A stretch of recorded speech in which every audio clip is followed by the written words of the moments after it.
So here is an example of long division, and the first thing that we do with the long division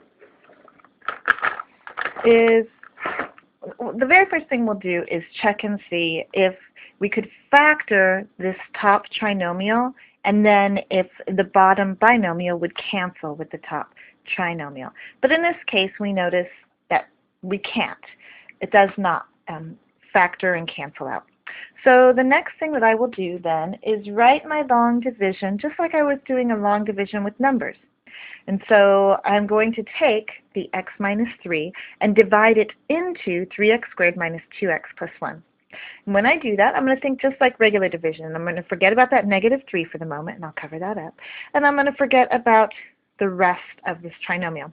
And I will look and say, how many times does x divide into 3x squared? And x will divide into 3x squared 3x times. So then I will take that 3x and I will multiply it to the x. So 3x times x gives me 3x squared. And then I'll take that 3x and I'll divide it to the negative 3, and that gives me negative 9x. And remember, when we do long division, the first thing we'll do is divide, then we multiply, which is what I just did, then we subtract. So now I'm ready to subtract. And when I subtract, 3x squared minus 3x squared gives me 0x squared. And that's what I wanted to do. So I made sure that when I picked this right here, it would give me 0 for my x squareds. And then I go negative 2x minus negative 9x, which gives me a 7x. Then I'll bring down that plus 1. So now I have 7x plus 1. And I will look at that 7x plus 1. And then again, I'll go here and I'll say, how many times does x divide into 7x? And x divides into 7x 7 times.